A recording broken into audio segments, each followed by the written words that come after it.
Great. My colleague. Yeah, I think so. Thank you. Everything is okay. You hear me properly? I can hear you and see you very well. So, good morning, dear colleagues.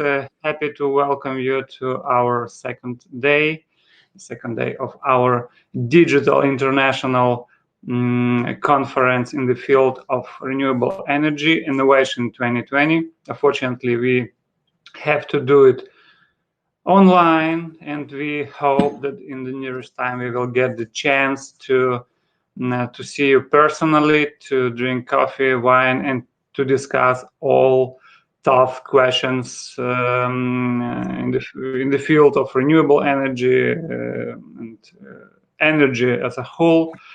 We will be able to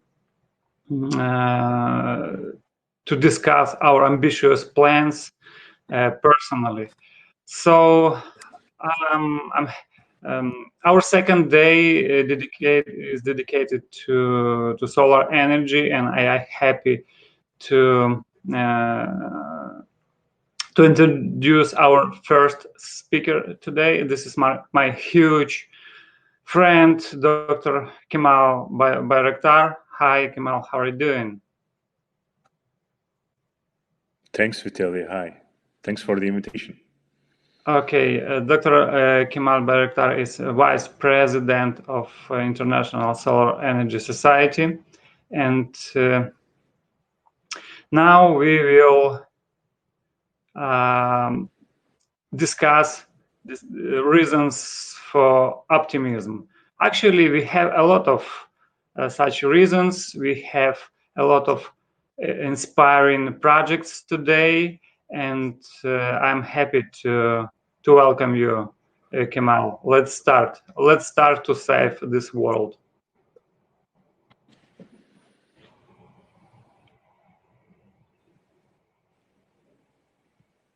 Thank you, Vitaly, and good afternoon to all the participants sharing this moment with us.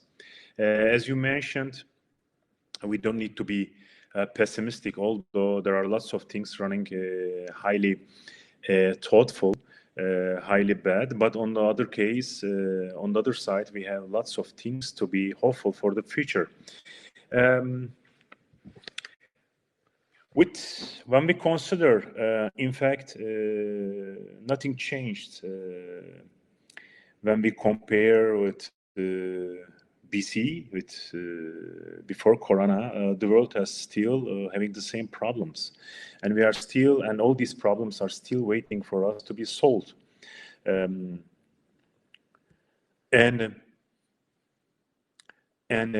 mainly these problems is driven by climate change, which is mainly reasoned by high energy consumption and then mainly based on high carbon dependent fuels. So it's an opportunity for us to reduce the consumption with energy efficiency, to reduce the energy intensity, and on the other hand, to change the fuel mix thanks to renewable energy. And the solar plays a vital role in this respect. Why it is so important? Because it is expected, it's foreseen that the four or five risks which is going to have a great impact in the coming years, mainly driven by climate change. So we should combat against this climate change. Otherwise, the world will be more unstable if we cannot keep this control, this change, especially the temperature increase, within the limits. If we cannot stabilize this change, then the recovery of this change will take more time, and also will leave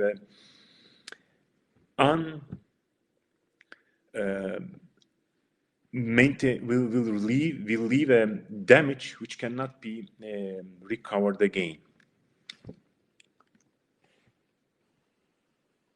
And is it so important? Yes, we should pay attention. We should take our home into consideration. And the population of the world is increasing, and this increase is mainly happening in the least developed areas, which are highly carbon dependent energy using, and Middle East, Africa, Asia, and with this growth, what we are going to expect is, of course, built environment, the cities, and it's expected that right now the 50% of the population are living in urban areas, and it is going to reach to more than 65% by 2050. If we don't design these cities in a sustainable way, more energy efficient, multi-comfort for the people, environmental friendly and renewable integrated, then we will put some more fuel to drive this climate change in a tremendous way. So we should pay attention to these criteria, and especially while reaching these targets, we see that the solar energy is always helping us, because the built environment is highly contributing to the consumption, greenhouse gas emissions, raw material consumption, and also solid waste production.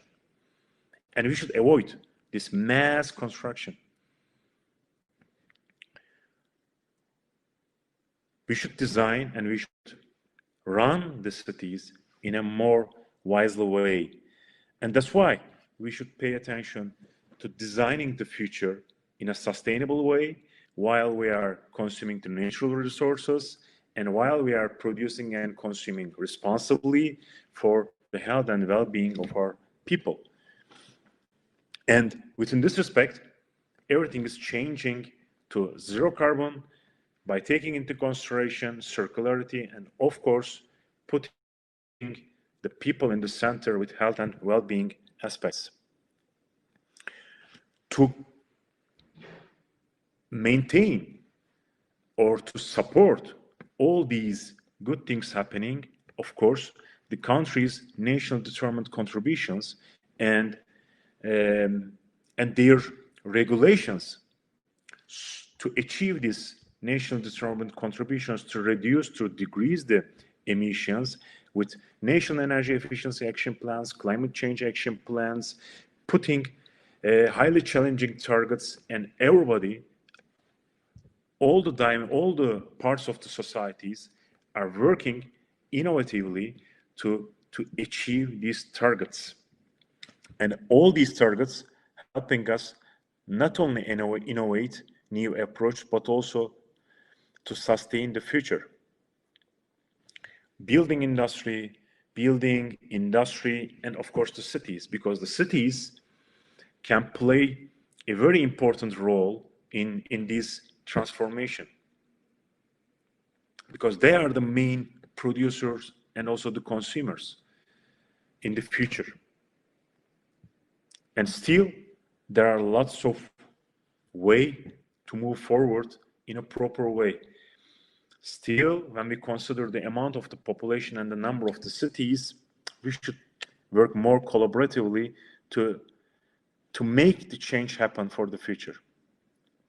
And of course, cities can help driving the stronger national commitments, and of course, the countries with challenging targets, putting the regulatory framework and supporting the societies to make 100% renewable transition more wisely and efficiently. And this European Union's Green Deal is a very good example for us for achieving or for targeting net zero emissions, circularity, and of course, health and well-being. And while we are working on decarbonization, we are not alone. We are working collaboratively, and there are lots of different platforms to work on. For example, International Energy Agency's technology collaboration programs. There are lots of tasks are ongoing, and you can reach to these information via their websites freely to learn more, to find partners, and to receive support in your efforts. And all these works are varying from different subject to another. Solar heating cooling technology program are focusing on heating and cooling demand, to reduce the heating and cooling demand, and also integration with solar energy. Additionally, photovoltaic power systems are working on developing the technologies and also the systems and the approach for PV industry. Additionally, energy conservation through energy storage technology collaboration program is working on different types of dimensions to develop better technologies for storage, and which is very important for demand management and also energy in buildings and communities. Technology collaboration program also readily available running tasks supporting to enlighten our mind to have a better performance in innovating the future. These are some examples. These are the running tasks, and in fact they are not new. In the 4th century before Christ BC, the city planning already started to pay attention to benefit the sun, to benefit the solar energy for their daylighting, and also receiving heat for winter. And afterwards, we started to benefit the water, the solar energy to heat our water. And it followed by large-scale applications, not only in PV, but also in thermal. And the new developments already gave and still giving us opportunity to develop not only the local or not only supporting the local people, but also provide us, support us for regional development. And where we cannot produce energy, where we don't have any electricity or heat, these new technologies always helping us to create value for the people and for their daily working life and their needs for their work. And the always upgraded version followed by another one. We started to practice building attached solar energy technologies, which followed by building integrated solar technologies, not only for PV, but also for thermal purposes. Just to be more low carbon, or just to reduce our carbon footprint in our home. And finally, new technologies helping us to integrate, not only integrating the products and the systems, but also they are providing us opportunities. They are providing us opportunities to integrate the neighborhoods, to integrate the other systems. By these integrated approach, we are becoming more efficient and more zero carbon in our activities. And of course, still there is way to go.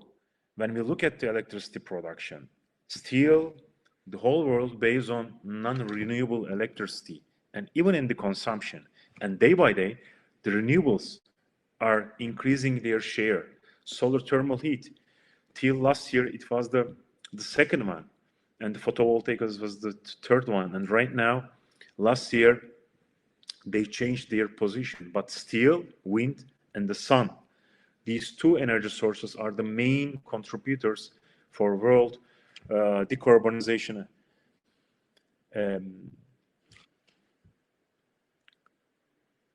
efforts. And we see that apart from electricity, there are still some more, we need to pay more attention to heating and cooling policies as well, because they are heating and cooling, the consumption for heating and cooling is still dominating the half, 50% of the whole consumption globally. And day by day, the importance of heating and cooling increasing by the regulatory framework. Here you see that still by last year, the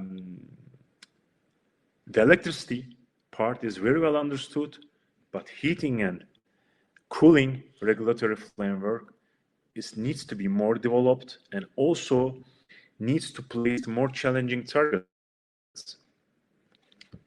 We can see still underestimated in in many countries when we consider their readily available regulatory framework. And still the consumption is almost 80% fossil fuel based, and 50% of this mainly for heating and cooling purposes.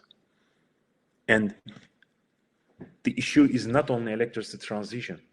We need to focus on the transformation of our energy systems and our daily life. We need to be transformed for low carbon future. We need to be more sustainable, and thank God the technology and also the costs are always developing in a positive way that we can afford. And with this increasing strength in effort, we also see other technologies gaining place in the market to support the societies, the countries in their decarbonization work. And another one is how they are replacing the fuel mix with solar energy. The readily available solar district heating systems also started to install thermal collectors to produce more solar heat and reduce their fuel dependent structure. And we see day by day increasing examples from Europe to China. Even solar cooling is day by day growing. And of course, with storage technologies, integrated with storage technologies. And another section of our society, the industry is also started to install solar energy, not only for generating electricity, but also for generating heat for their heat demand, but also in some cases they are producing heat to produce electricity as well. So there are lots of different examples and there are lots of different technologies to produce different temperatures or different heats to maintain different temperatures for the industry, for the need of the industry, from brewery to medicine, from mining to office buildings.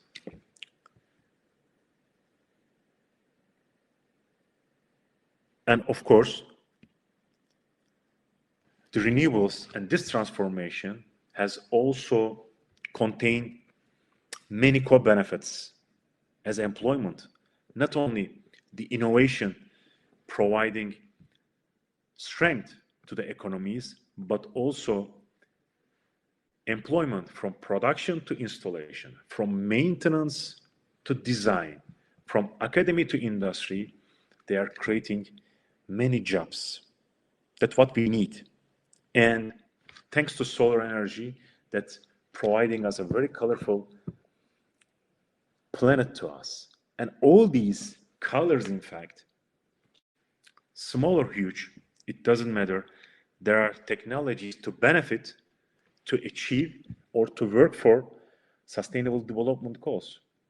As you see here, the renewable energy and the solar energy can touch all of them one by one with a highly effective approach by integrating energy efficiency as well. And the most important thing is the partnerships for the goals. We are not alone in this flat world. We need to collaborate, we need to contact, we need to collaborate, and we need to work more closely to achieve all these goals. It's not a question of money. Also, it's always sunny, but even if we had a little amount of money, all the things we could do together in a shared vision and working collaboratively. And the future is bright. The future is bright because we are innovating, we are having technologies, we only need to work sincerely, and also we don't need, in fact, for the governments to put the challenging targets, but we can also, societies, put some challenging targets to work for that and to make the change happen.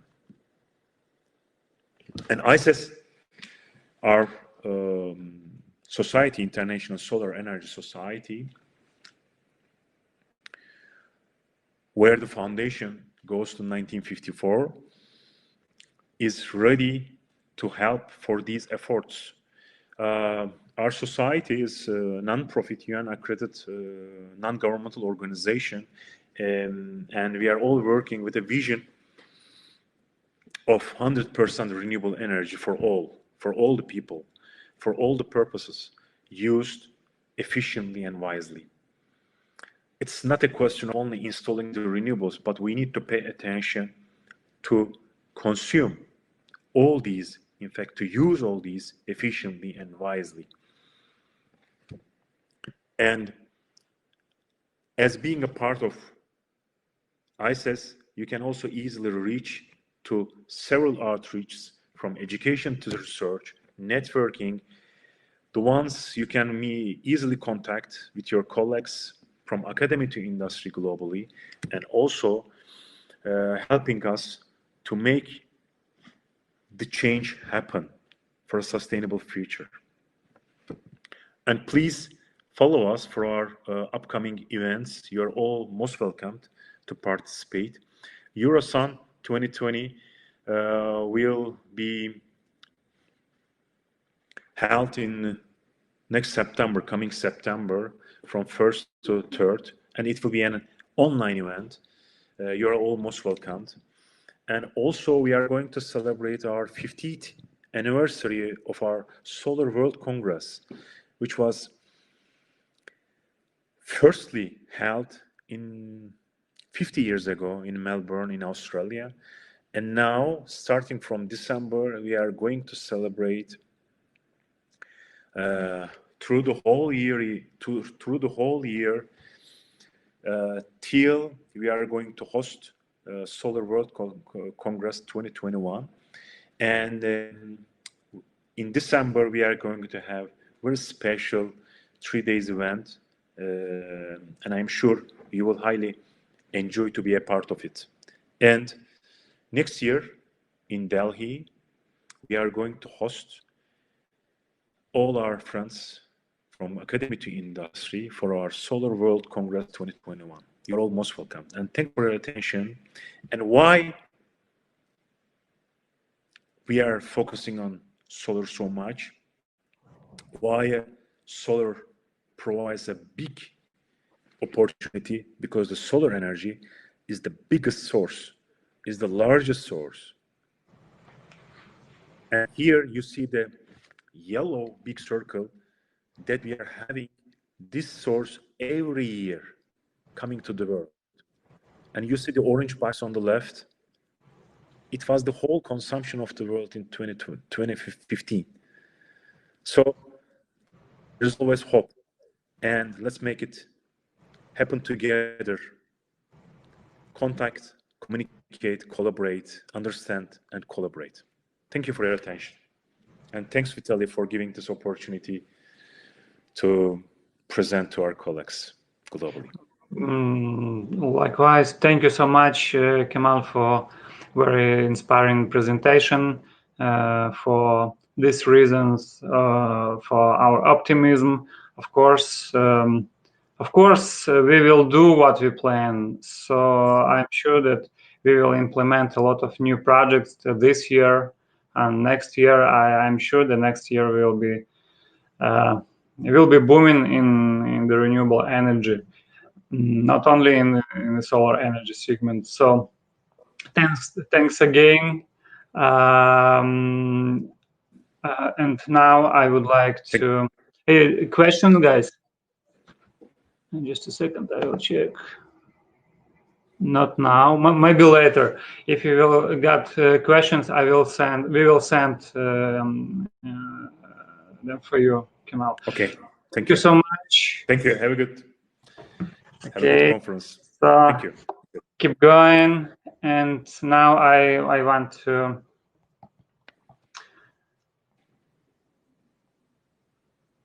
introduce our next speaker. Our next speaker is our big friend as well. And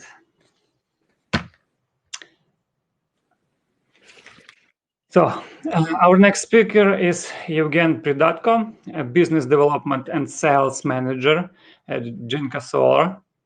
And the topic of his presentation is what is the impact of the new 585 watts Tiger Pro modules of the levelizing cost of energy of utility scale projects.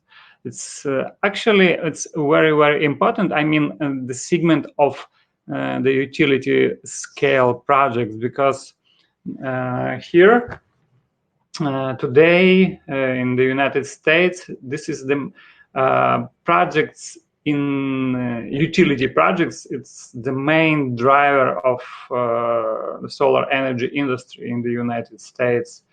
Maybe 60-70% in new projects is this segment. It's utility scale projects. So it's very interesting. It's very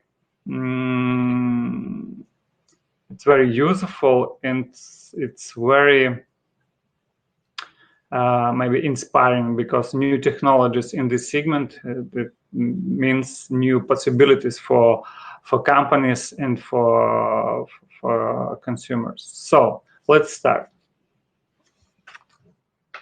Yes. Hello, Vitaly. Can you hear me clearly? Okay.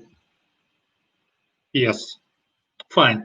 So thank you very much for such warm words about me, and let me get this sunlight torch of optimism from the previous speaker, and let me carry it. I think, from my point of view, we have a lot of reasons to be optimistic in terms of solar, in terms of renewables.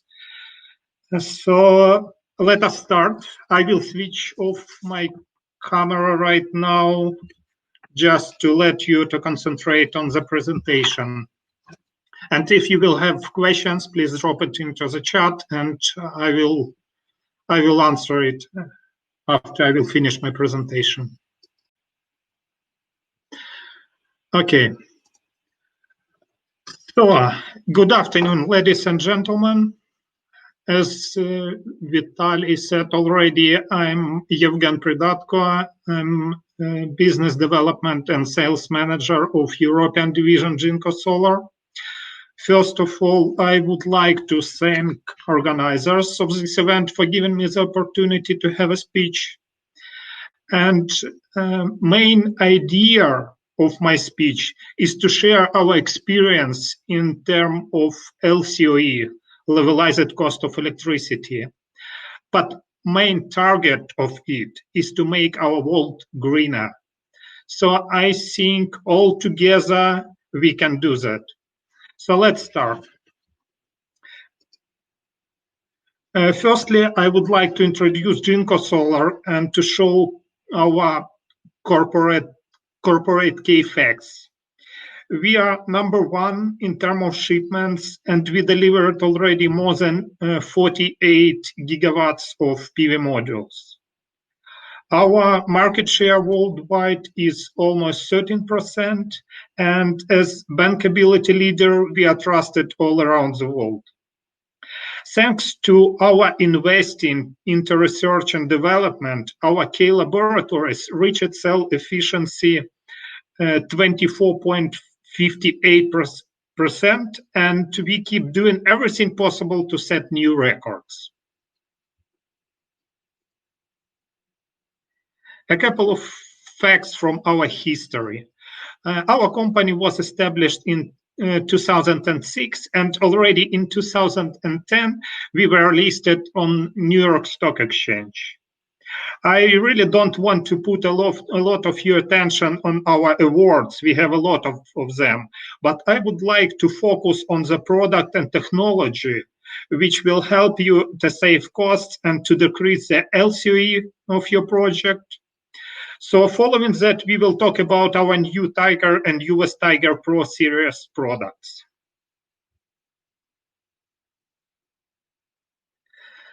This is exactly the slide which shows and which gives me the opportunity to be optimistic in terms of renewables.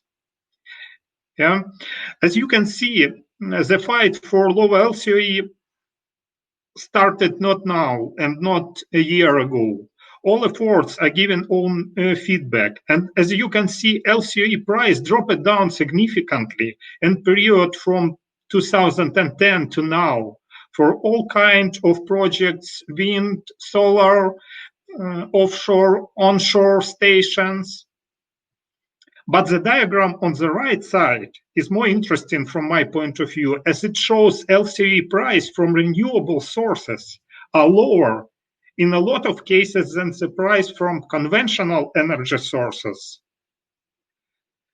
That's why, from my point of view, photovoltaic should be already determined as conventional source, as in some countries well-known old school sources are not playing a key role already. So let us go ahead to our technology development. The main reason for decrease of the LCOE is technology innovation, improving efficiency on both cell and module level, increasing power class. We fully understand the ways of industry development, and as you can see, we have made efforts to keep the innovation within our product roadmap and to answer the key need of the customers. From 19.3% in 2017, we reached 21.6 nowadays, which is incredible, but it doesn't finish this run.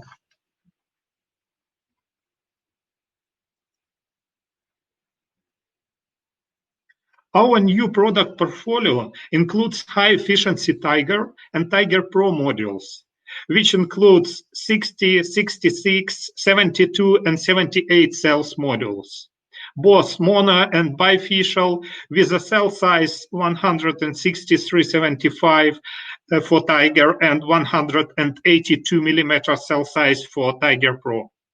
As you can understand, we prepared to utility projects with our 585 watt peak modules, but on the same time, we have 66 cells modules for residential projects. So all of you will find in our portfolio proper product for your project size, location, mounting structure, and environment conditions.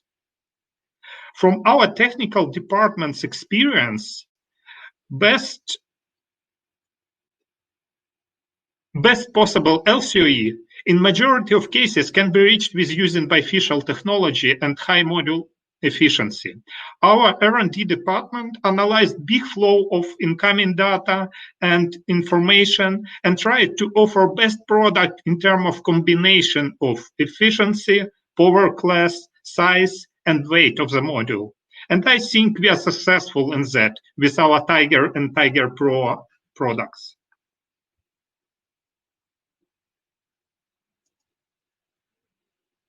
To go deeper, I would like to explain main facts helped us to reach that level of efficiency and to make you able to get much better LCOE from your projects. We developed a new structure of the module with using a new concept. In our Tiger series, we are using a couple of key technologies which allow us to reach high power output. And what is most important, make you more competitive with your projects via getting lower LCOE. One of these important technologies is Tilling ribbon technology. It made us possible to avoid gaps between cells in direction of modules alongside and allow it to increase model efficiency significantly. In combination with the Tilling ribbon technology, we use circular ribbon.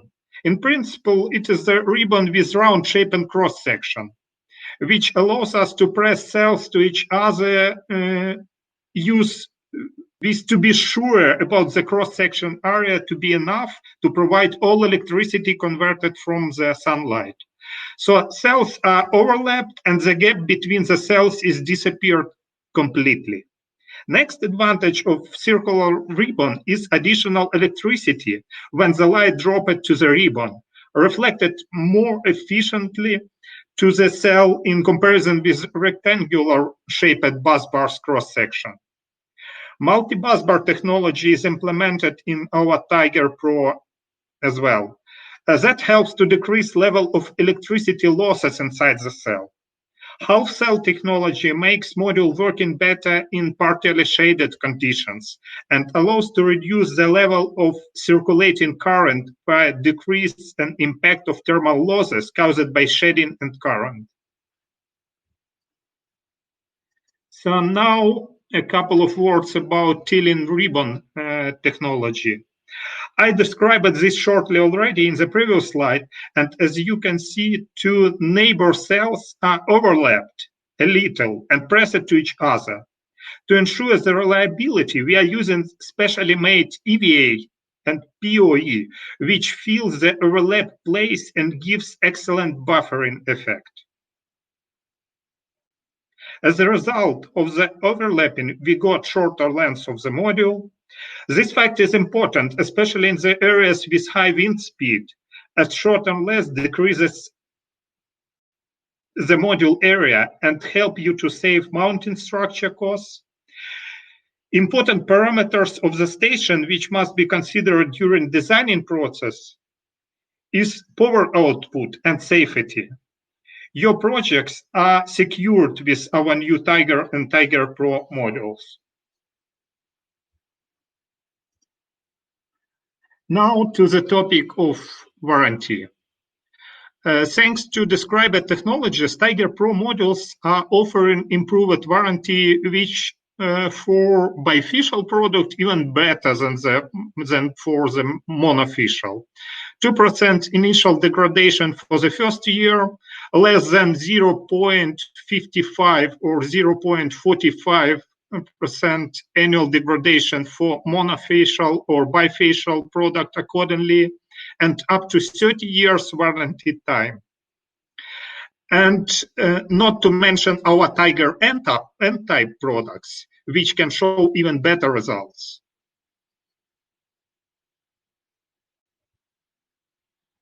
Sorry, I didn't switch the slide.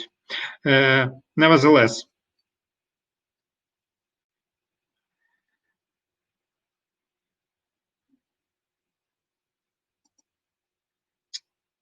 here is important to discuss why Tiger modules help to save costs and which parameters of this module type allows you to reach lower LCOE. Which effect does every technology have, and which part of the complete system will be impacted? Maximization of power class helps to save on costs of tracker, on costs of piling. It also helps to save installation costs on module and trackers level. The area of the land plot for power plant will be lower, so you can save on the rent payments, and you also will spend less to keep this area clean from the grass. Technical innovations are also your friend in getting more profit from the investments into PV. Highest efficiency, lower voltage, compatibility with central and string inverters, advanced warranty brings you flexibility on design stage and gives you additional profit. Better ERR on operation phase.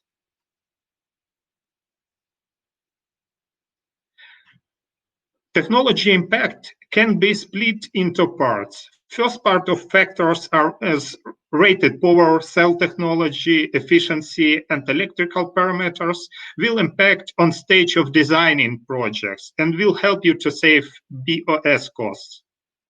All components around the module will be affected. This is as important topic as power density increase or increasing of efficiency. Will reduce area of the land used for PV station, volume of mounting structure. Other part of parameters as better temperature coefficient, longer warranties can help you to own more reliable station and will help to generate high margin. Even small improvements of every parameter will play a big role in the final LCOE. Our technical department did the calculation for a couple of projects, a couple of utility projects. For example, the calculation of 120 megawatt project in Vietnam and comparison of different power classes, technologies for the projects shows us following results.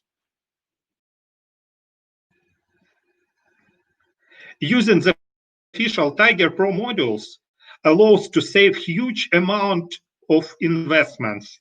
As with Tiger Pro bifacial, 2.3% of BOS costs will be saved. Station will show 2.2% lower LCOE, better ERR and ROE. The right choice will be Tiger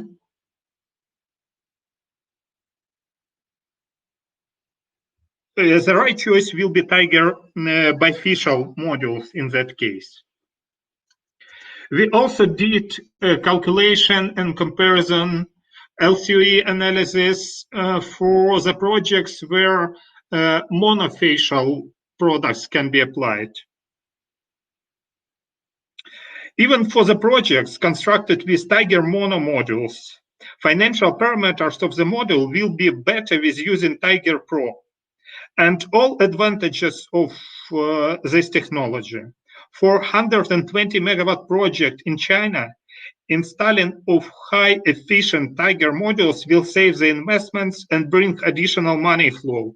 A saving on both will be as high as 2.5%, LCOE will be decreased for 2.6%, and project will be more attractive for investments as ERR will be 5% better. So I don't want to waste a lot of your time, and I just want to give you the summary for all my presentation. Just to give you more time to think about all facts and figures, I will do short overview, and after that we'll finish my presentation. Tiger and Tiger Pro high efficiency mono modules will help you to increase the power of the station, and power gain will show better low light performance. Half-cut design will reduce cells' internal losses and will bring better performance due to lower module temperature. Tilling ribbon makes module more efficient, and ribbon's cross shape adds reliability and gives additional power due to reflectivity of it. So I think with all these technologies, we can reach the target I sounded on the beginning of my presentation, just to make this world greener. Thank you very much for listening. It was Evgen Pridatko from Jinko Solar, and I hope this presentation helps you to make the right choice for your PV project. And let us set renewable energy sources as standard worldwide. Thank you. Thank you, Evgen. Good luck with your with your business. Have a huge sales of your new project, of new product. So I'm sure that it will be very good solution for many companies now. As I said, this segment is booming now, so I'm sure that you will have a very good business. Thank you again. We will be happy to see you in a couple of months in Kyiv. I hope that everything will be okay with our offline trade show there, and in Krakow in Poland in December as well. Thank you very much. I hope everything will be clear and we will participate. And I want to invite our next speaker. This is Nikolai Bezuglov, Business Development and Sales Manager, KNES Group. And we will discuss 1 megawatt kit solution from NES, sorry.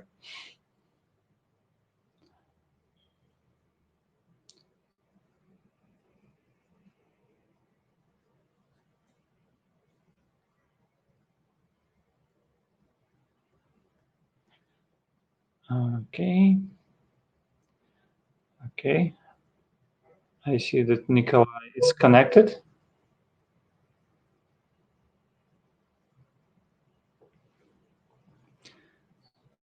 Nikolai, all you need to turn on 2 blue buttons. Yeah. Hi, how are you? Hello, fine. Good. So, do you hear me? Yes, the sound is very well, the pictures is good. We are ready to get a lot of interesting information about your 1 megawatt kit. Perfect. So just one sec, please. Yeah. Okay.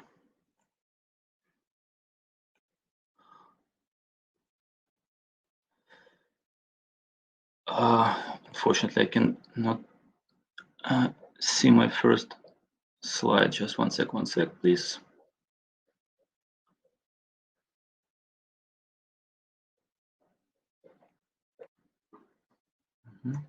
Yeah, okay.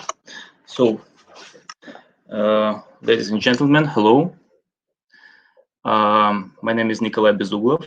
I'm business developer, project and sales manager in NES Group. I joined NES team in 2017, and since then I've been engaged in a variety of activities related to business development. And now it's a great honor for me to speak on behalf of NES Group. So I'd like to introduce my company and present our solar solution, 1 megawatt kit. So NES was founded in 2009 as a company focusing on energy consulting services and interconnections to the grid. In 2015, the company turned into the EPC contractor in solar business, and along with that, the company launched manufacturing of steel structures and later inverter stations. In February 2018, the company opened a PV modules manufacturing plant with 200 megawatt yearly capacity. Now, NES is a group of companies that includes manufacturing, R&D center, provides EPC, O&M, electrical energy trade and supply services, technical and financial consulting for solar-related projects. And a few words on the results that have been achieved by now. 103 solar power plants constructed with total capacity of 1.15 gigawatt. We provide O&M service for 96 solar power plants with total capacity of 1.2 gigawatt. And we provide service under our dispatching center for 1.2 gigawatt solar power plants. And some NES equipment figures. Inverter station and manufacturing structures, more than 1 gigawatt of total installations, and it almost half gigawatt yearly manufacturing capacity. And again, for solar modules, 200 megawatt yearly capacity. And so let's talk closely about 1 megawatt kit from NES. NES is the company that provides most optimal 1 megawatt solution on the market. And in our case, it means that, just 1 second, I will turn this slide.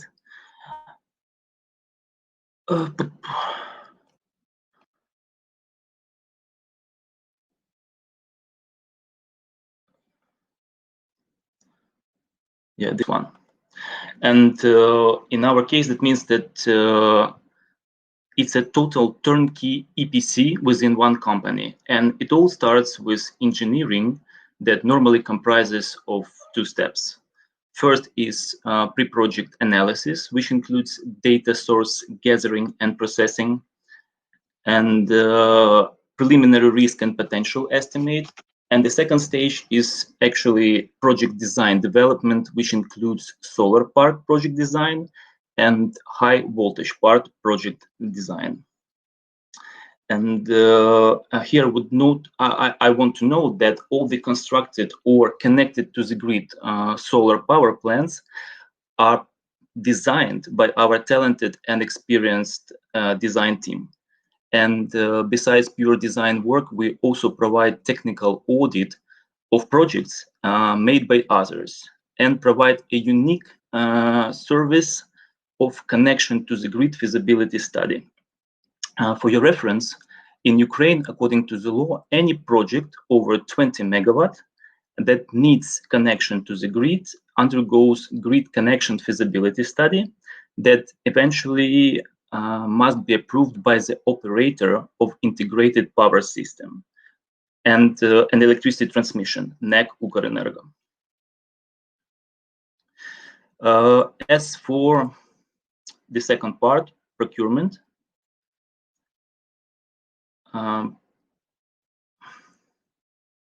so that is definitely our strong side, as all major equipment is manufactured in-house at 1 spot. And it gives us absolute advantage, as firstly, we plan procurement in advance. And secondly, there is always some stock that grants our clients extra speed and flexibility, showing shortest possible lead time. As for inverter stations, as for inverter stations, I'm definitely proud to say that we arranged central inverters manufacturing with a vast range of options. Power capacity from 0.5 megawatt and up to 2.5 megawatt, with external voltage rate from 10 to 35 kV. That's most widespread rates in Ukraine. But now I would like to place special emphasis on 1 megawatt solution.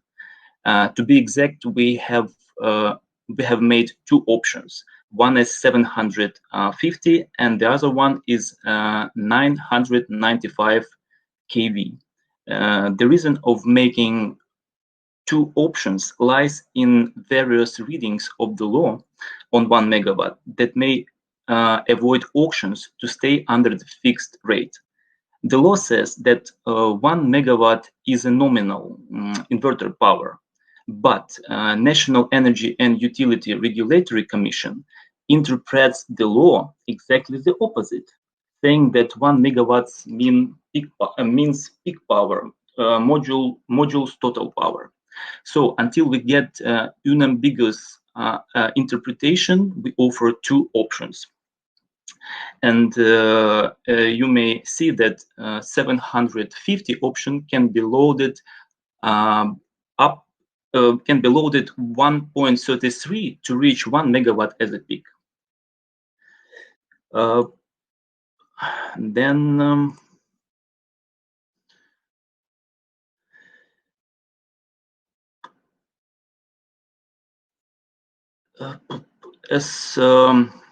then I would like to add, just 1 second, please. As for inverters, would like to say some explanations regarding key features of our solution. First, you can connect this inverter to the grid directly without passing a switch gear unit. And for that purpose, the inverter station already contains current and voltage transformers for commercial accounting and relay protection, commercial accounting meter, and high voltage switch with microprocessing protections that ensures distance parameters metering and distance management. And the second feature is minimal groundworks needed, as there is no concrete basis in this solution. And the third is shortest lead time, as we plan manufacturing in advance and keep some stock normally. As for modules, again, it is in-house manufacturing. The plant has a 200 megawatt yearly capacity and is the only module manufacturing in Ukraine of such scale. Thorough, detail-oriented three-stage quality analysis, including double 100 electroluminescence tests, minimize breakage rate that guarantees top quality of the product that is confirmed and certified by TÜV. Again, there is a stock, always some stock available, which allows shortest possible lead time for our clients. You may see on the slide characteristics of our modules that we have at stock right now. But now we are on the edge of implementing new technologies, but any shift is guided by the market demand. As we are currently in the middle of the big contract, we expect to move forward to higher watts in late autumn.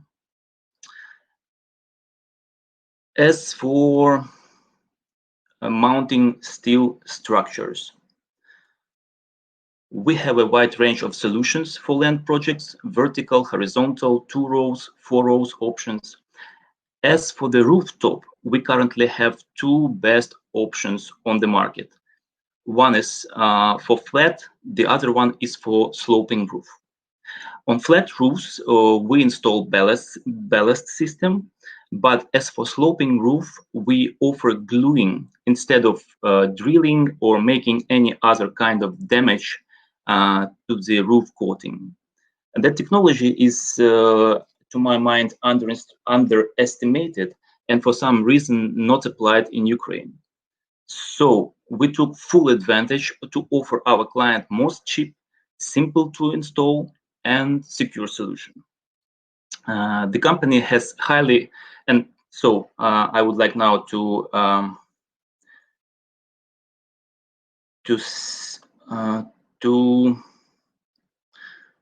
say a few words regarding construction part. The company has highly experienced and qualified construction staff that has taken part in more than 1 gigawatt of construction works of different scale. The whole process goes to the standards and in due time when you have a solid team. And that is another advantage resulting in performing EPC easy and according to the schedule. And the last but not least, when the project is finished and the SPP is operating, we provide electricity generation forecast based on mathematical model and neural network appliance developed by our company. As a result, we tend to show up to 9% forecast accuracy in case we provide energy production commercial accounting, and SPP is equipped with a meteor station.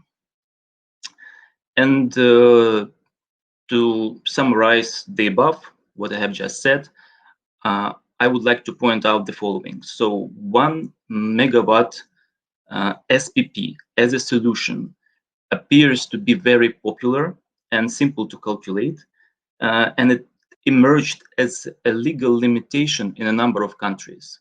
And NES is here to help make an EPC journey smooth and seamless process with guarantee to meet all contract obligations.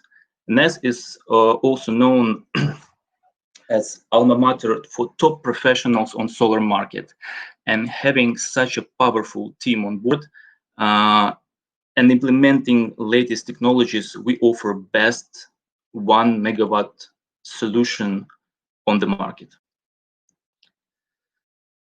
So if you have questions, please, I'm here to answer.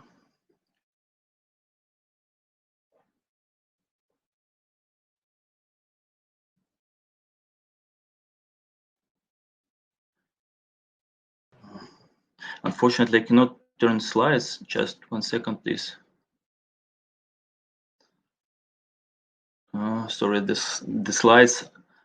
I scroll the slides, but they do not turn on my front page.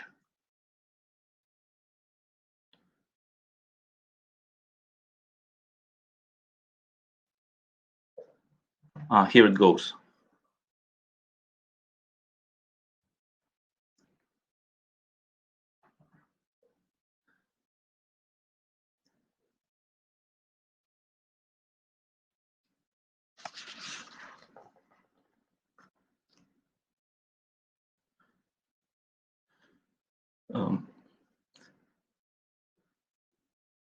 Can you see my slides?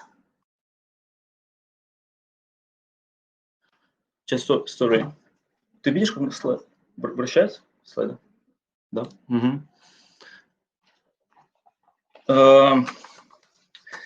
One more I would like to edit regarding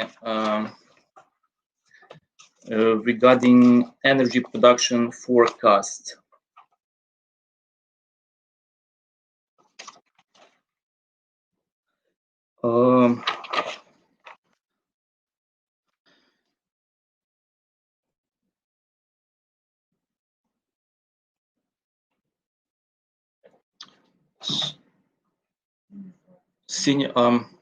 For some reason, I cannot change slides. Oh, here it goes. It works again. Yeah, it works again. So okay, thanks.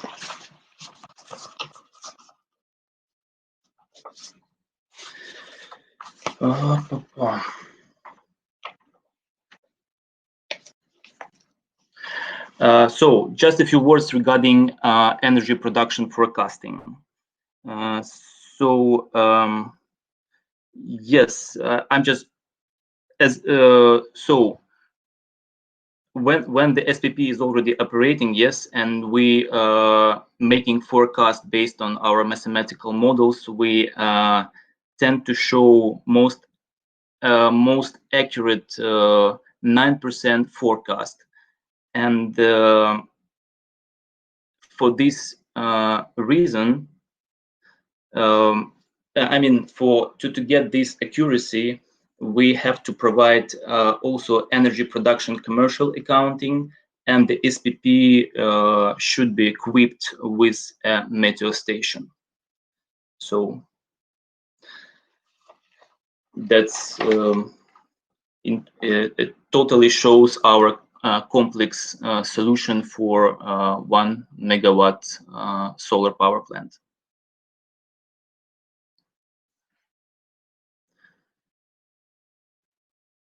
So what questions do you have, ladies and gentlemen?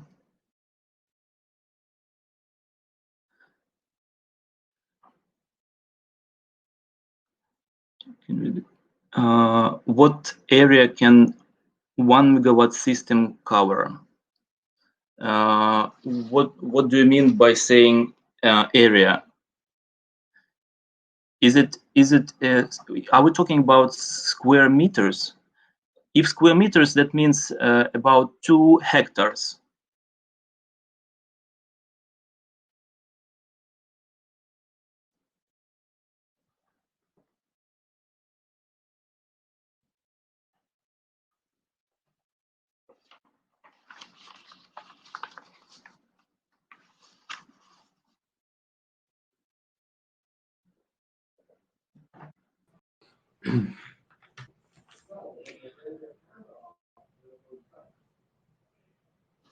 Okay. Thank you so much for your presentation. It's really inspiring, because I'm sure that now today companies trying to find new possibilities to develop their projects in solar energy, and such solutions like your, it's absolutely affordable for many companies. It can become a very good product for the market. Thank you again. And now I would like to introduce our last speaker for our second day of our conference. This is Dr. Dave René. Dave is already ex-president of ICES. Dr. René led international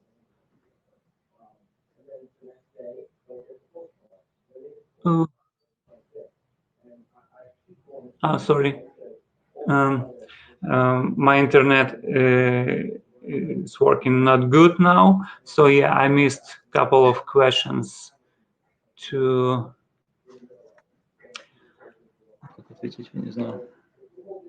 help. Okay, we have about 5-6 minutes for our questions and answers. Guys, can you hear me? Because it works not well, unfortunately.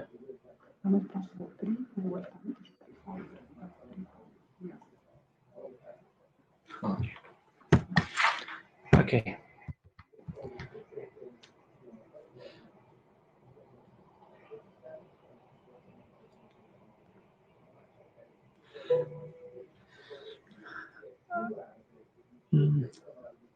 Nikolai, can you hear me?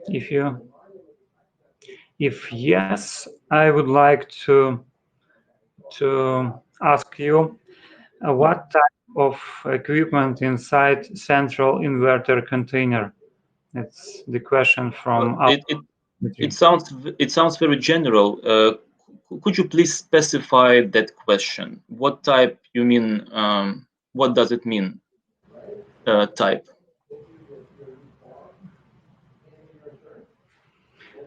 Of course, we have.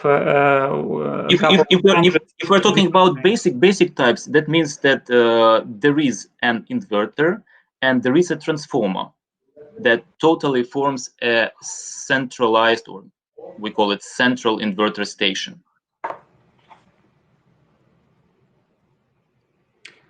Okay. What? Yeah. Just one sec.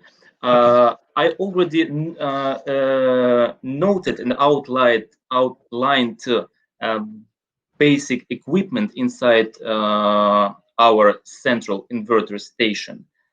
I just can repeat some again outline basic key features. So besides a transformer, besides inverter, there are also current and voltage transformers for commercial accounting and relay protection, commercial accounting meter itself, and high voltage switch with microprocessing protections. So that is the actually basic plus auxiliary equipment inside inverter station.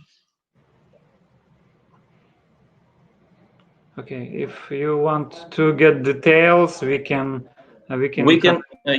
share data sheet and any other descriptions and auxiliary materials for that equipment. Okay, yeah.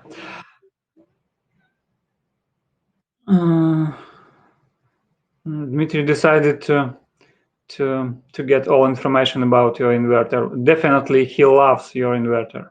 So, next question: what is manufacture of equipment? No, actually, the manufacturing of equipment as a finished product is located in Vinnytsia, in Ukraine. Is it trade secret? No. The manufacturing is ours by NES.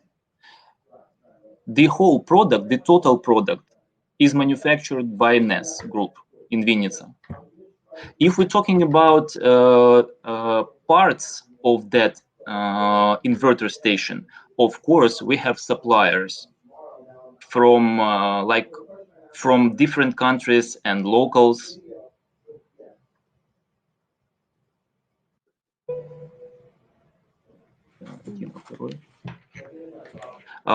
If we're talking strictly about inverters, they are made by Sineng, China.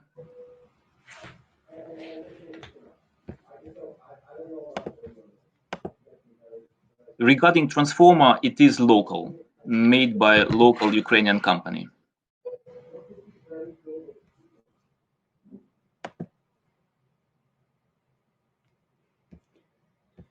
Okay. Okay. Thank you for my colleague for messages, because my my system is working not good now. So yeah, just the same, because I'm met problems with shifting slides. Okay. No, that was. Thank you again.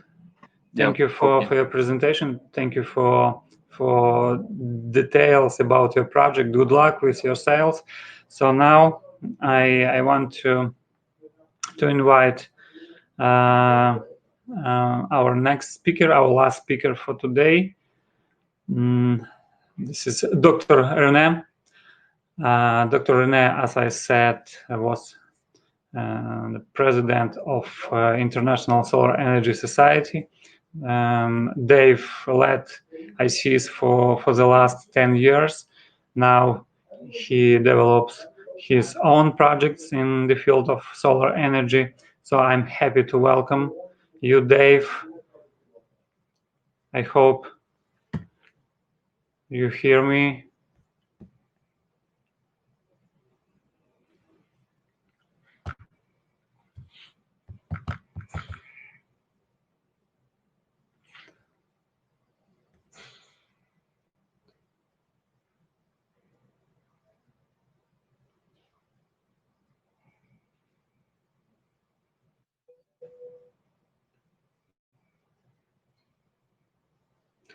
Okay, we need 30 seconds.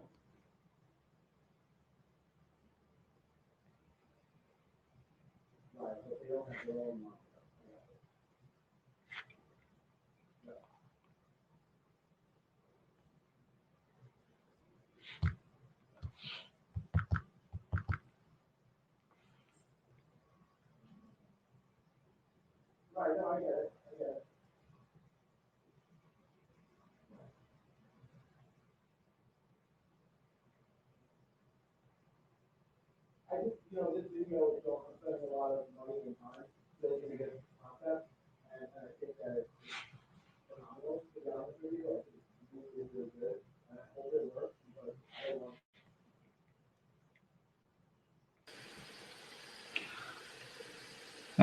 Good morning. Good morning. Good morning. Do you hear me? Yes, the sound is good, in pictures as well. All right. Happy to see you. No, Thank you that thank you. woke up so early. Yes, there's no problem. I'm trying to get my presentation loaded here. Do you see it? Oops. Yeah, I see your presentation on my screen. Okay, if I go to, how's this? Do you hear me now? Yep.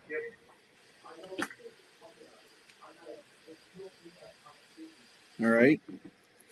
And do you see, I'm trying to get my presenter view. Now, do you see my full presentation? Yes, everything is okay.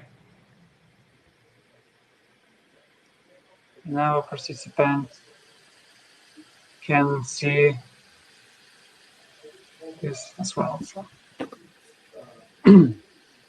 Sorry, I had you turned off. Do you see my full presentation? Yes.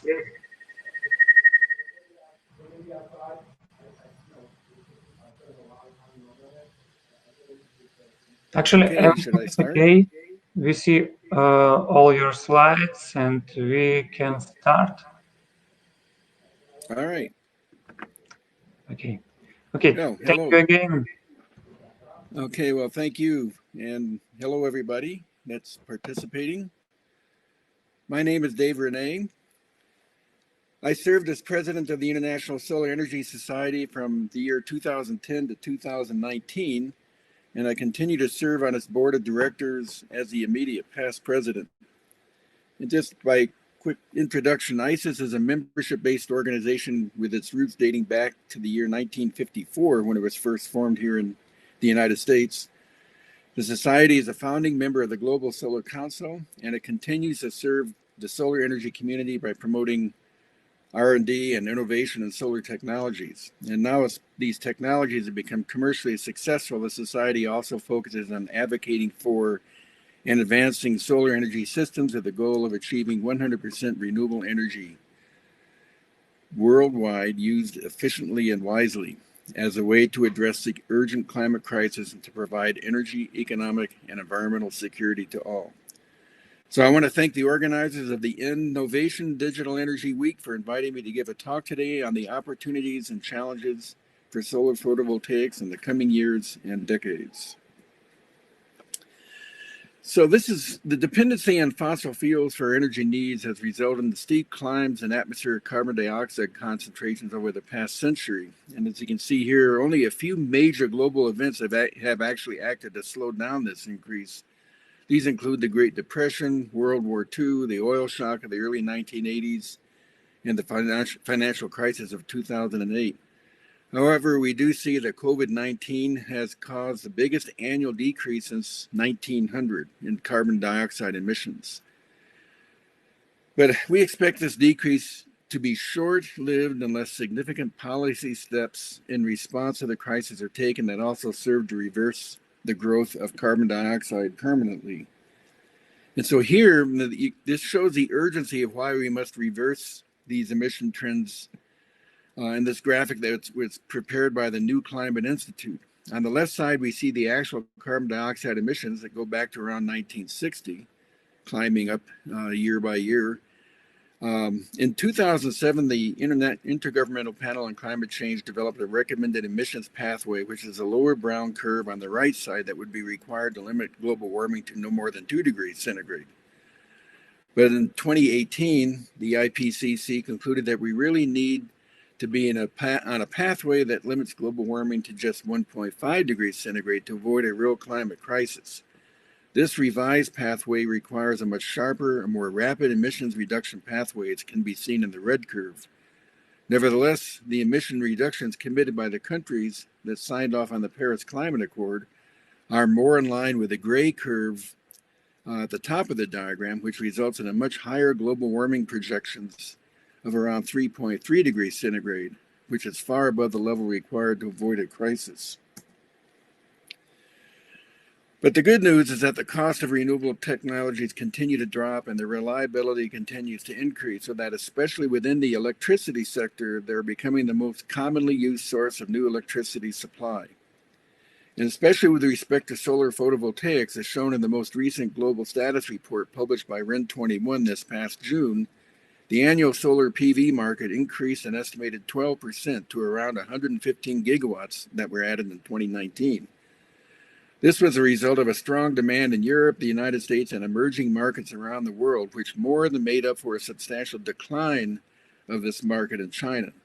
Although China still has the largest PV markets overall, the global market for solar PV outside of China grew about 44% in 2019. And here we can see how that 115 gigawatts added in 2019 has resulted in a global total installed capacity by the end of 2019 of 627 gigawatts. This includes both on-grid and off-grid or remote systems. And as you can see, total installed capacity was less than 23 gigawatts just 10 years earlier. So this represents an impressive annual average growth rate of 39% and an annual market growth rate of around 30%. So as I mentioned earlier, the role of renewable energy technologies in meeting our electricity demands continues to grow relative to fossil technologies, and by the end of 2019 has reached over 27% of our total electricity supply. More than half of this comes from hydropower, but we see strong growth in the wind sector, which is now providing nearly 6% of our electricity needs, and solar PV, which provides nearly 3% of our electricity needs. However, we need to keep in mind that although electricity sector is growing relative to the other two major energy end-use sectors, which are transport and thermal, electricity still represents less than about 20% of our final energy consumption, according to the latest global status report. And the role of renewable energy in these other two sectors is much smaller than in the electricity sector. Here, for example, we see that only a small percentage of transport is powered by renewables, mostly renewable fuels, and only around 10% of the thermal sector is renewables. Again, that's primarily modern bioenergy. So this is a great challenge we face in decarbonizing the entire end-use energy system. Even though the electricity sector will continue to grow, it is unlikely that all of the end-use consumption will be fully electrified by mid-century, when our energy system must be completely decarbonized in order to stay within the IPCC's recommended 1.5 degrees centigrade global warming cap. Before the COVID-19 crisis, the 5-year prospects for renewable energy technology growth in the electricity sector were very positive, especially for solar PV, where it was projected by the International Energy Agency that 700 gigawatts of new solar PV capacity would be installed from 2020 through 2024. This new capacity is more than all other renewables combined, according to the IEA 2019 Renewables Report. And as mentioned before, a big driver for these PV growth projections are the continued decrease in life cycle cost of energy from solar PV, and especially utility scale solar PV. These recent figures from the 2020 Solar Power Europe Global Market Outlook show how competitive utility scale solar is with all the other electricity generating technologies. Solar is even competitive with another fossil fuel source, which is gas turbines used to meet peak electricity demand. With the rapidly decreasing cost for batteries, solar and storage, or solar plus storage, can be competitive with these gas peakers in many cases. So on the top, so this figure from a recent IRENA publication further confirms what's been happening with capital costs of utility scale solar over the past decade. Total installed costs have dropped by a factor of 5, and capacity factors have grown to reach nearly 20%, which has resulted in a levelized cost of electricity dropping from nearly 40 cents per kilowatt hour in 2010 down to just above 5 cents per kilowatt hour today, which is well within the range of costs in using fossil fuels to supply electricity. But now we have the COVID crisis. And in this slide, The upper graph shows the result of a recent IEA renewable energy market update, which indicates that additions of renewable electricity capacity will decline by 13% in 2020 compared with 2019. And this is the first downward trend in 2 decades and represents a downward revision compared with earlier forecasts in which 2020 was expected to be a record year for renewable power before the crisis occurred. The declines in new capacity are due both to delays in construction activity as well as to supply chain disruptions, like stay-at-home and social distancing guidelines and emerging financing challenges. However, we do expect the majority of this year's delayed renewable energy projects to come online in 2021, which will lead to a rebound in capacity additions. So 2021 is forecast to reach almost the level of renewable capacity additions of 2019. Despite this rebound, however, the combined growth in 2020 and 2021 is almost 10% lower compared to the previous IEA forecast. So these COVID-19 related declines are especially prevalent in the solar PV sector, which is shown in the lower graphic. Here we see that the annual growth in 2020 is expected to be less than half of what it was in 2019. However, in the next slide, we see that over the next 5 years, solar markets will almost completely recover. And so this recovery can be seen, for example, in Solar Power Europe's Global Market Outlook, or GMO 2020. Their outlook this year shows that COVID-19 is resulting in lower growth than what they showed in last year's GMO. Now they project a cumulative installed capacity of 746 gigawatts for the medium scenario in 2020, which is about 5% lower than what they were showing in last year's GMO. And last year's GMO also showed that the projected PV capacity under the medium scenario for 2023 was 1,289 gigawatts, whereas this year's GMO projects that to be 1,248 gigawatts for the medium scenario in that same year, 2023. Now that's about 3% lower than last year's projection. So that indicates the impact of COVID-19 on the markets going forward. And what's more, the 2020 GMO projects that solar power generation plant capacities will reach 1,448 gigawatts in 2024. That's what this year's projection is. And similar to last year, the most likely scenario for solar PV entering this terawatt age is the year 2022, when that's only 4 years after we reached the half terawatt level back in 2018. So now I want to get a little bit into what we are seeing as major technology trends in solar PV. Clearly, research and R&D efforts are focusing on cell and module efficiency improvements. There are still a number of technologies that are being explored to continue to improve the efficiency. And as you saw from that earlier slide from Irina, that plays a big role in lowering the levelized cost of energy over the life cycle of the system. Certainly, lower manufacturing costs and alternative materials, especially for those materials that may be in short supply in the years to come. So this is a slide that was prepared by Dr. Charati back last year for the Global Solar Council. And as you go further to the right, you go from R&D, laboratory R&D, to pilots and market entry, market penetration, and then market maturity. And clearly, the R&D is focusing right now on perovskites and tandem hybrid systems, concentrating photovoltaics, and dye-sensitized and organic polymers systems. And we're a little bit further along in technology such as microamorphous and CIGS.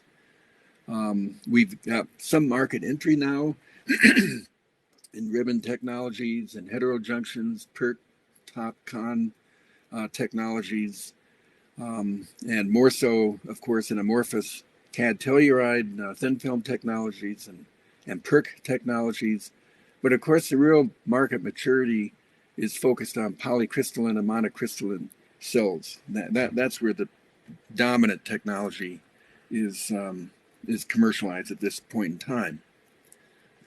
In this slide from Paula Mintz of SPV Market Research, this is one she produced last year that I presented at the Solar Power International Conference in Salt Lake City last year, shows the various levels of the different major technologies and the market shares of each of these technologies. And as you can see clearly, the crystalline technologies are by far and away dominating the commercial market.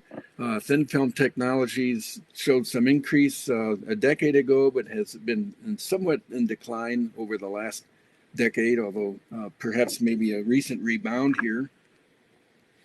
And this is another way of looking at the same information just by way of percentage of PV technology market shares. Again, you can see the dominance of the monocrystalline, polycrystalline technologies in the markets today. But thin film technologies are continued to fill an important niche within those markets. Now, I think this is a good way to look at how solar PV must fit into the grid, especially in terms of becoming a mainstream technology within the grid. And this is a slide that the Solar Power Europe presented in last year's report in the 2019 GMO. Grid 1.0, just first figuring out how to get basic solar systems working in the grid. It's very low market penetration, but trying to maximize energy production from this technology. And then as the penetrations increased, we evolved into Grid 2.0, which is starting to look at how to make the grid more flexible, somewhat moderating the solar penetration markets, some controlling to provide solar flexibility and grid reliability services. But now, with the commercial systems advancing to where they have and the penetrations increasing to where they are, we must address Grid 3.0, which transforms variable renewable energy like solar PV to firm generators and firm dispatching, which is going to be necessary for very high penetrations. And so in terms of incorporating solar PV into the grid, these are the major focus on that R&D sector, just making firm dispatchable solar to allow for a much higher solar penetration markets, and of course adding storage to provide firm dispatchable capacity. So in terms of our solar PV applications, these are the current trends. Certainly, as I said, utility and commercial scale growth, or Grid 3.0. Bifacial modules now, of course, are becoming very much in use and of great interest because of the higher efficiency and the ability to take advantage of ground reflection as part of the resource on the module. We're seeing a lot of work now in floating PV and commercial development, of course, in floating PV and agricultural PV. ISIS, for example, the International Solar Energy Society gave a webinar jointly with Global Solar Council on floating PV last month, and we had exceeded our capacity of being of participants in that webinar. It was so popular. Other considerations to improve the full life cycle of PV include further improvements in the efficiency of the system, dust mitigation strategies, which is becoming increasingly important in drier regions, longer lifespans of the systems, and being able to recycle the usable materials from the systems when they're finally at the end of their use. All of these are very active programs that are also in some levels commercial activities. And sector integration, the electrification of the thermal and transport sectors. We're seeing rapid electrification of the transport sector, although it's still quite small compared to the electricity sector itself, and also the production of green hydrogen, especially as another energy deliverer and storage strategy. And so I'm going to close here with overview that I just recently completed of three pathway studies exploring how to achieve 100% renewable energy by mid-century. And that is a strategy. If we go back to the first slide I showed in this talk, that will be the strategy required to meet the necessary energy-related decarbonization goals that I showed back in slide 4. So here I show examples from 3 studies of these pathways, each of which follow somewhat different approaches, but all lead to 100% renewables by the end of the century.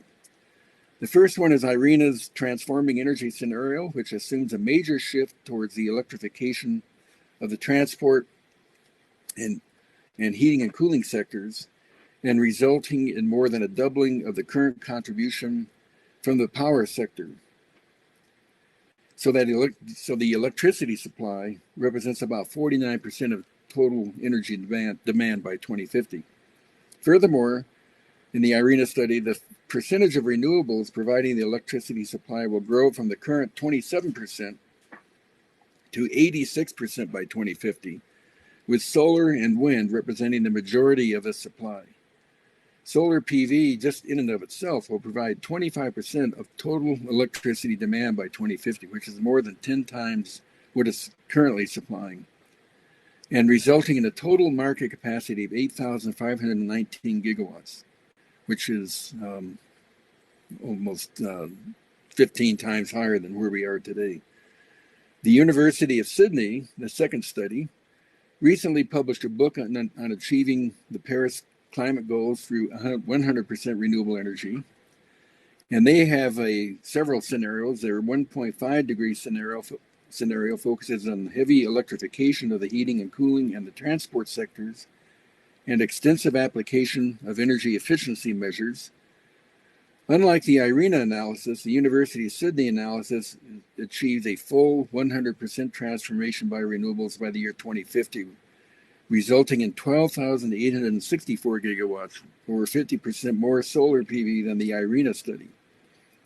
And then finally, a very aggressive electrification scenario proposed by the Energy Watch Group working with LUT in Finland, which bases its energy mix on least cost options, finds that a substantial portion of our final energy consumption will be electrified and provided by solar PV. And this results in roughly 79,000 gigawatts of installed capacity. They don't come up with the actual number, so you have to make some assumptions to derive that number. Although this is a very large number, especially compared to the other 2 studies, it represents an average growth rate of less than 20% from today, which is still far below the 39% rate seen over the past decade. So these are my final key takeaway messages from this talk. First, R&D in improved efficiencies and lower costs will continue to support the solar PV boom, and it will grow in more and more countries. That's very important because currently the markets are focused on only 8 or 10 countries or so, and it's very important for that technology to start seeing growth in markets in many more countries. The COVID-19 pandemic is having a measurable impact on carbon emissions and a noticeable short-term impact on solar PV growth. However, continued growth that will follow the pandemic recovery will largely cancel out this impact in the next 5 years, especially if you look at the solar market or the global market outlook from Solar Power Europe. Utility scale projects are going to dominate the industry, but residential and distributed energy, rooftop solar, for example, will still be very important market in the future. And solar PV must continue to grow at an annual rate of 10 to 20%, which gets us anywhere from 8.5 to 79 terawatts by 2050 in order to meet the Paris climate goals. But of course, and finally, the most important point, this energy transformation will result in energy equity and security and significant environmental and social benefits as it evolves. So thank you for your attention, and I'm now ready to address your questions. Dave, thank you so much for very optimistic scenarios for our industry. Thank you for your presentation. Dear colleagues, questions? Yeah. Someone is typing now. Just a second. I'm going to have to I need to change my, I'm going to try to change my microphone here. Hopefully I don't lose you, but I'm getting feedback because I have two screens going on. So let me see if I can fix that. Okay. Yeah. Yeah. Sorry, Dave. Our colleague is typing the question, so 5-10 seconds.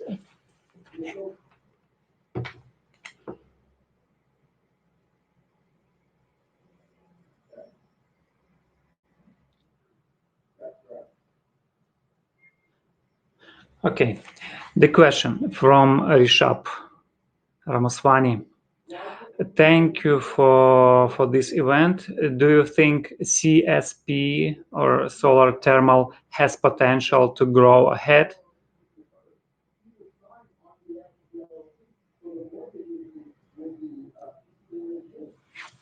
We cannot hear you, unfortunately.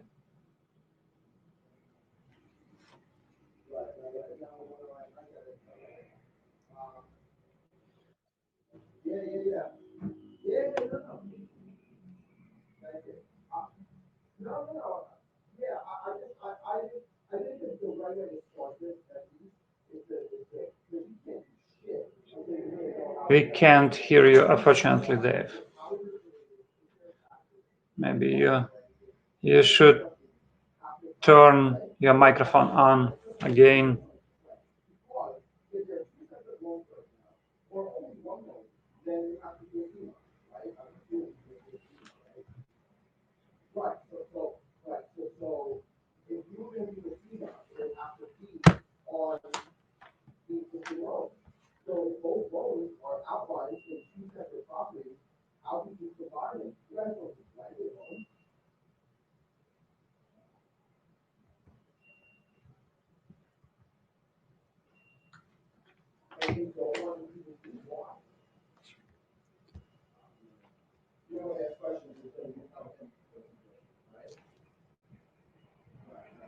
Dr. Rene, can you hear me? But unfortunately, I cannot hear you. Maybe our participants have the same problem.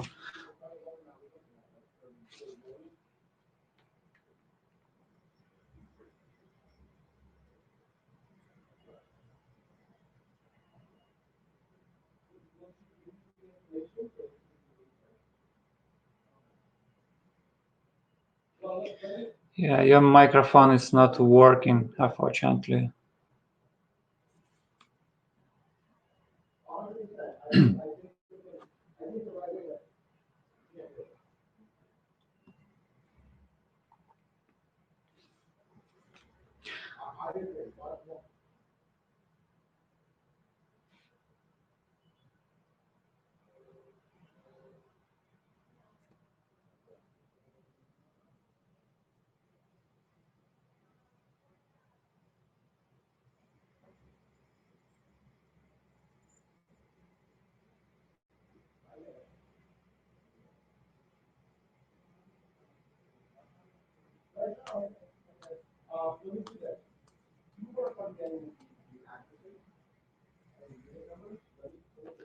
Oh, it's not working, unfortunately.